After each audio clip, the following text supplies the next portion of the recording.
YS Jaganmohan Reddy తెలిసి మాట్లాడారా? లేకపోతే మనసులో మాట బయటకు పెట్టారా తెలీదు గానీ, మచిలీపట్నం సభలో చేసినటువంటి కామెంట్స్ ఏవైతే ఉన్నాయో అవి వైసీపీకే డ్యామేజ్ అవుతున్నాయి అని అంటున్నారు హ్మ్. చాలామంది. హ్మ్. నిజంగానే ఆయన మాటలు వైసీపీకి డ్యామేజ్ అవుతున్నాయంటారా? ఏమంటారు? జగన్మోహన్ రెడ్డి గారు మాట్లాడిన మాటల్ని మనం చూస్తే గనక, దాని సారాంశం మొత్తం చూస్తే గనక, అధికారులని తీసివేయడం వలన ఎన్నికలు సజావుగా జరుగుతాయి అని నేను అనుకోవడం లేదు అని వ్యాఖ్యలు చేశారు. అంటే ఆయన మాటల్లోని అంతరార్థాన్ని చూస్తుంటే గనక, ఆయన అధికారులని ఫిక్స్డ్గా పెట్టేసుకున్నారు. ఎవరెవరికి ఏమేమి బాధ్యతలు, ఎవరైతే ఎలక్షన్ కమిషన్ ఎవరినైతే తీసి పక్కన పెట్టిందో వాళ్ళ ద్వారా వైఎస్ఆర్సీపీ పార్టీ లోపాయికారి ఒప్పందం చేసుకుంది అని చెప్పకనే చెబుతున్నారు జగన్మోహన్ రెడ్డి గారు ఆయన వ్యాఖ్యల వలన. అందుకే ఈ రోజున అందరూ కూడా తలలు పట్టుకున్నారు. ఏంటి ఈయన మాట్లాడుతున్నారు ఏంటి అంటే, జగన్మోహన్ రెడ్డి గారు ఎందుకు అలా మాట్లాడాల్సి వచ్చింది? ఎన్నికలు సజావుగా జరుగుతాయని నమ్మకం లేదు అని మాట్లాడారంటే, ఎలక్షన్ కమిషన్ నిర్ణయం తీసుకుంది అంటే దాని అర్థం ఎన్నికలు రాజ్యాంగబద్ధంగా ప్రజాస్వామ్యబద్ధంగా జరగాలి అనే ఒక ఇంటెన్షన్ తోటి ఎలక్షన్ కమిషన్ స్టెప్స్ తీసుకుంటుంది, పార్ట్ ఆఫ్ ద ప్రాసెస్. ఎవరైతే అధికారుల మీద కంప్లైంట్స్ ఉన్నాయో, ఎవరైతే ఒక రాజకీయ పార్టీకి కొమ్ము కాస్తున్నారో, ఇవి అన్నీ అంచనా వేసి వాళ్ళకి ప్రూవ్ అయిన తర్వాత ఆ అధికారులను పక్కన పెట్టడం అనేది జరుగుతుంది. అధికారులను పక్కన పెట్టిన తర్వాత సరిగ్గా జరుగుతాయనే నమ్మకం నాకు లేదు అంటే దాని అర్థం ఏంటి అంటే, మీ మనుషులు ఉంటే మీకు అనుగుణంగా పోలింగ్లో కానీ లేకపోతే ఈ ఎలక్షన్ ప్రాసెస్లో మీకు హెల్ప్ చేస్తారు అంటే వాళ్ళందరూ ఉన్నతాధికారులు, అంటే ఇన్స్ట్రక్షన్స్ ఇచ్చే విధంగా డెసిషన్స్ తీసుకునే పొజిషన్లో ఉన్నటువంటి అధికారుల మార్పు వలన నష్టం జరుగుతుంది అంటే ఆయన డైరెక్ట్గా చెప్పారు, అధికారులతో మేము కుమ్మక్కయ్యాము, మాకు అనుగుణంగా వాళ్ళు నిర్ణయాలు తీసుకోవాలి, మా పార్టీ అధికారంలో వచ్చే దిశగా వాళ్ళు స్టెప్స్ తీసుకోవాలి అంటే డైరెక్ట్గా ఓపెన్గా చెప్పేశారు ఆయన. ఓకే, మాకు ఆల్రెడీ అండర్స్టాండింగ్ ఉంది, ఈ రోజున వాళ్ళని తీసేశారు, తీసేయడం వలన మనకి ఇబ్బంది అవుతుంది అన్నారంటే అది నిజంగా అంటే ఆయన బహుశా ఫ్రస్ట్రేషను లేకపోతే ఆయన మెంటల్ స్టేటస్ ఆ టైంలో సరిగా ఉండకపోయి ఉండొచ్చు, లేకపోతే అలా మాట్లాడారు కదా.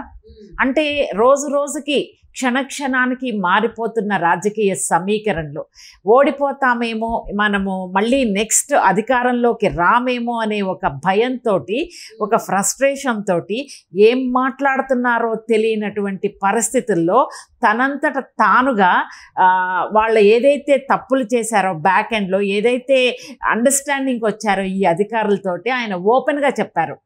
ఈ మాటల్ని ఎలక్షన్ కమిషన్ కూడా సీరియస్గా తీసుకోవాలి.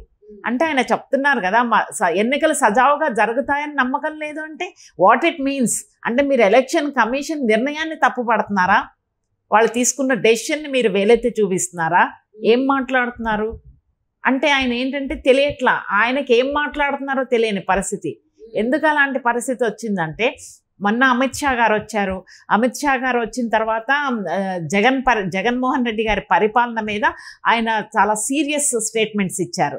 తర్వాత మోడీ గారు వచ్చారు, నిప్పులు చెరిగారు, ఆంధ్రప్రదేశ్లో అరాచకం జరుగుతుంది, పోలవరానికి మేము సపోర్ట్ చేస్తానన్నా కూడా జగన్మోహన్ రెడ్డి గారి ప్రభుత్వం ముందుకు రాలేదు, అన్ని వర్గాల ప్రజల్ని మోసం చేశారు, దగా చేశారని ఏదైతే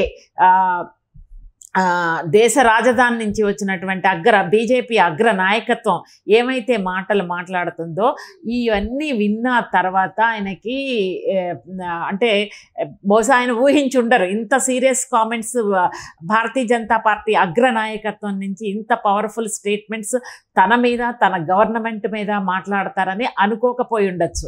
ఎందుకంటే లాస్ట్ టైం మోడీ గారు వచ్చినప్పుడు he didn't comment anything against Jaganmohan Reddy గారు ఆర్ హిస్ గవర్నమెంట్, ఎక్కడా కూడా మాట్లాడలేదు. ఆయన జనరల్గా మాట్లాడి వెళ్ళిపోయారు. ఈ టైం మాత్రం నిప్పులు చెరిగారు. ఏది ఇద్దరు అగ్రనేతలు. సో దాంతో ఏంటంటే ఆయనకి దిమ్మ తిరిగిపోయి ఉంటుంది జగన్మోహన్ రెడ్డి గారికి. సో ఈ ప్రాసెస్లో ఏంటంటే ఆయన మాట్లాడిన మాటలు ఎలా కవర్ చేస్తారు?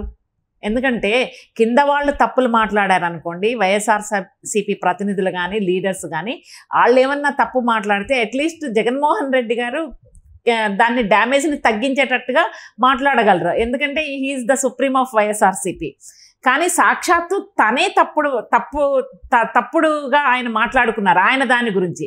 యాక్చువల్గా ఆయన మాట్లాడింది ఒక విధంగా చూస్తే ఎట్లా అంటే ఆయనకి వర్తిస్తుంది, సరిగ్గా జరగవని ఆయనకి, ఆంధ్రప్రదేశ్కి కాదు, ఆంధ్రప్రదేశ్కి సక్రమంగా జరుగుతాయి.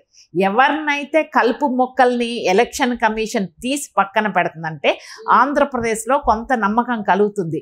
ఎలక్షన్లు రాజ్యాంగబద్ధంగా ప్రజాస్వామ్యబద్ధంగా జరుగుతాయి అని అనుకోవడానికి ఈ రోజున ఎలక్షన్ కమిషన్ తీసుకున్నటువంటి నిర్ణయాల్ని మనం ఆహ్వానించదగ్గాలి.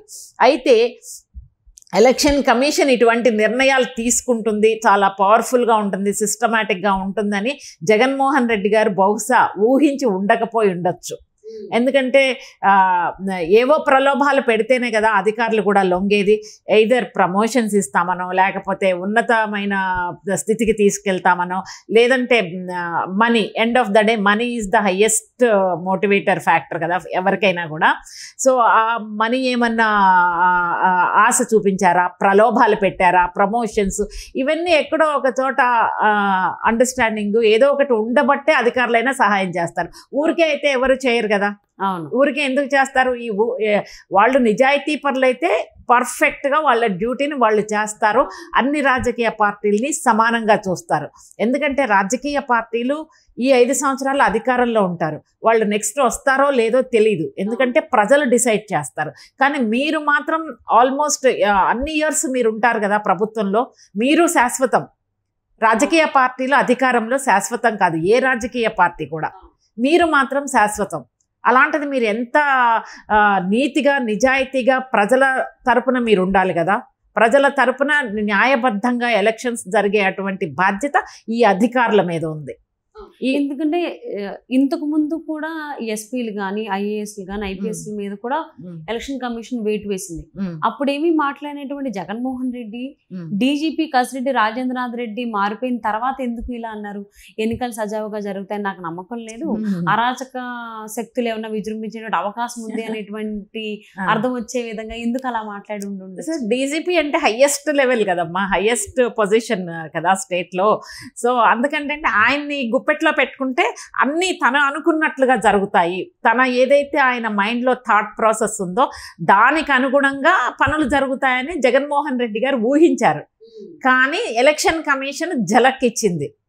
దాంతో ఇప్పుడు ఏమీ చెయ్యలేని, దిక్కుతోచని, నిస్సహాయ పరిస్థితుల్లో ఏం మాట్లాడుతున్నారో తెలియని స్థితిలో ఆయనే డ్యామేజ్ చేసుకునేటట్టుగా మాట్లాడారు. ఆయన మాట్లాడిన మాటల్ని ఎవరు డ్యామేజ్ని తగ్గించలేరు.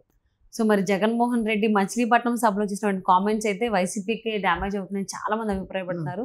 చూద్దామండి మరి డ్యామేజ్ అని ఎలా పూడుస్తాడు, ఎలా కవరప్ చేస్తాడు అనేది. Thank you so much Sitharaman.